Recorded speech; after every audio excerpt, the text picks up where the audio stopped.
चलाने वाला कौन है? भगवान। माध्यम किसको बनाया? इंसान को। पांडवों के बस की नहीं था इतना बड़ा युद्ध लड़ पाना। पांडव क्या लड़ते? ध्यान करिए,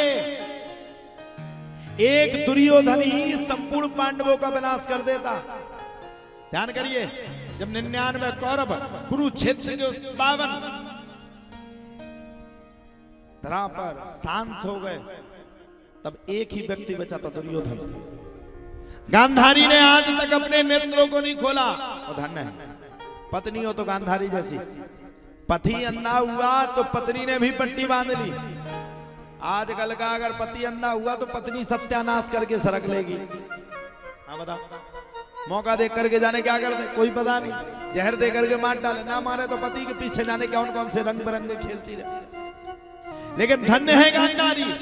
और गांधारी ने कहा भी, दुर्योधन अरे चिंता क्यों करता है?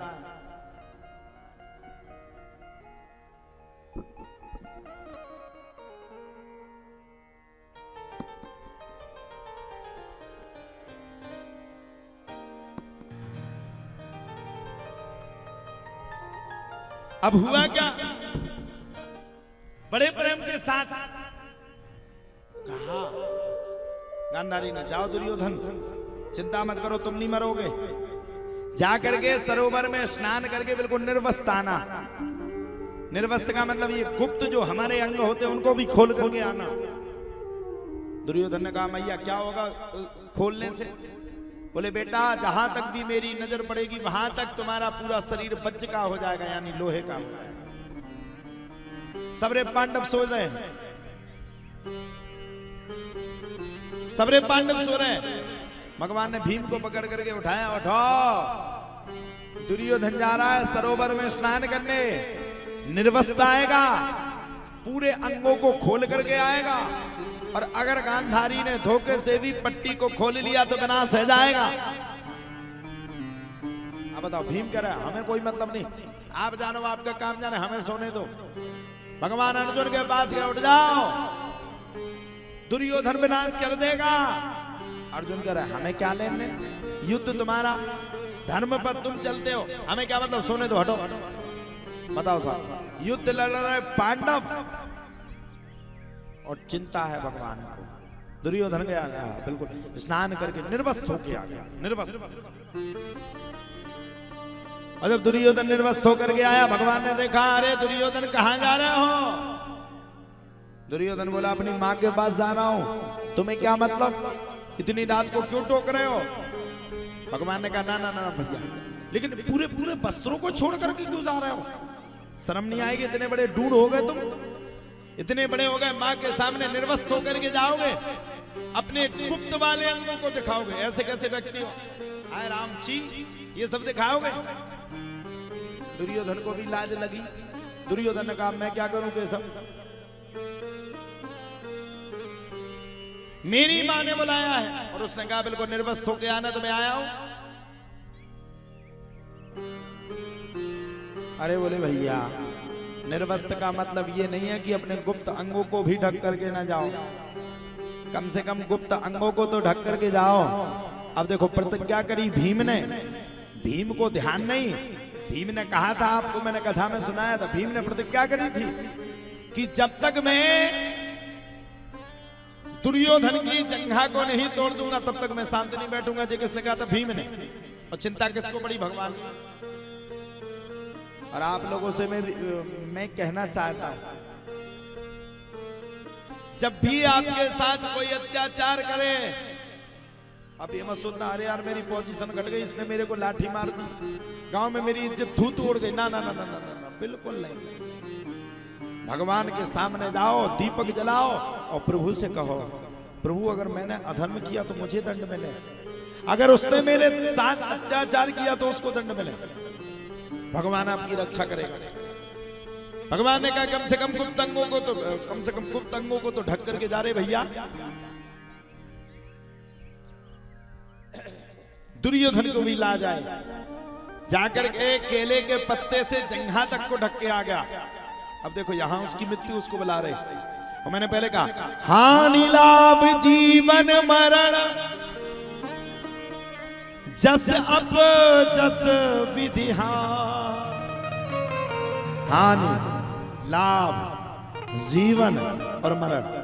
और सुन लीजिए, कोहू काहू को सुख करना दुख कर दाता, निज कृत कर्म भोग सब साता। अपने अपने कर्मों को संसार भोगता। अब देखो दुर्योधन की मृत्यु आ गई, गांधारी ने पूरा प्रयास कर दिया, गांधारी ने सोच दिया मेरा बालक बच जाएगा, लेकिन बालक नहीं बच रहा।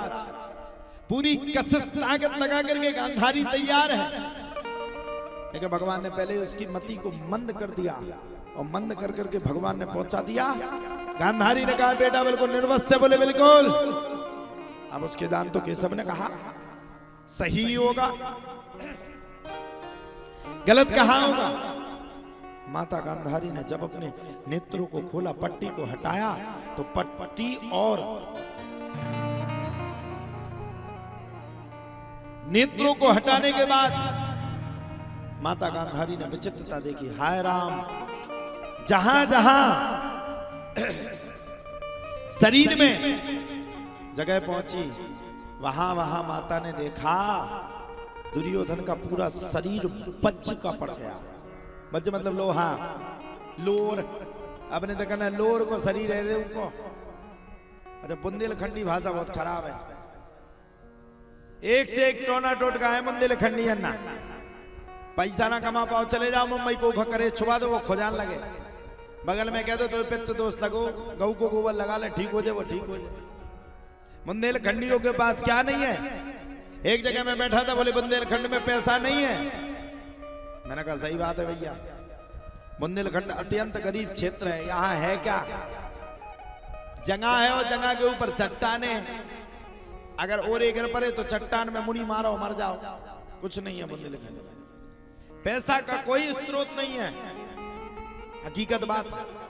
बुंदेलखंड सबसे गरीब एरिया है, लेकिन बुंदेलखंड में वो है जिसको पाने के लिए संसार रोता है।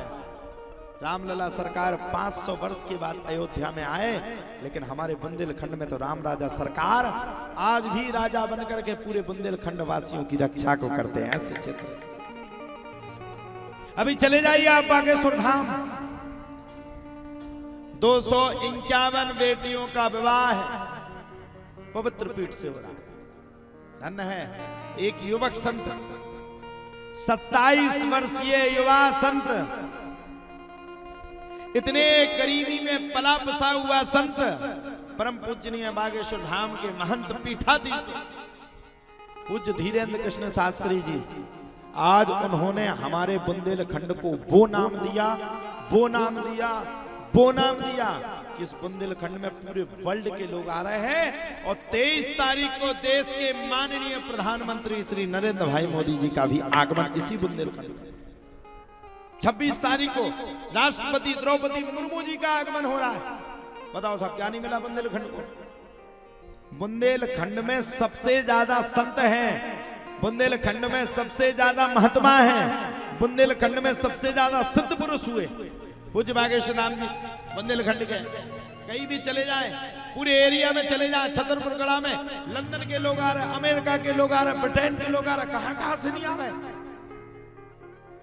और सुनो, इसी बुंदेलखंड में राजेश रामायणी जी का जन्म हुआ, इसी बुंदेलखंड में ओशो का जन्म हुआ, और इसी बुंदेलखंड में आप के पास है रावतपुरा सरकार, पूज्य महाराज जी छिपरी वाले हमारे रावतपुरा सरकार जी। इसी बुंदेलखंड में मलुक पीठाधीश्वर भगवान, नाम सुने होंगे आप लोग, पूज्य राजेंद्र दास जी देवाचार्य जी महाराज का भी जन्म हुआ। सबका छुअत छोड़ो, लेकिन ये बुंदेलखंड में हम जैसो पापी आदमी भी पैदा होगा। हम तो यही सोच परेशान है, हम काहे के लाने परेशान भाई, हमने कोनो अच्छे कर्म भी नहीं करे तो पैदा होगा। और हम अपने आप को बड़ा ही सौभाग्यशाली मानते हैं कि बुंदेलखंड की पवित्र धरा में और बुंदेलखंड की इस रज में, इस भूमि में हमें जन्म मिला। कहीं ना कहीं हमने भी कोई पुण्य किया। अरे क्या नहीं है, चले जाओ जटाशंकर, चले जाओ भीमकुंड, चले आओ रामराजा सरकार के पास, चले जाओ कुंडेश्वर, अब बताओ, ये तो अद्भुतता है। आज तक पूरे वर्ल्ड में कोई ऐसी मूर्ति नहीं निकली जो अपने आप जमीन से प्रकट हुई हो। चले जाओ कुंडे से,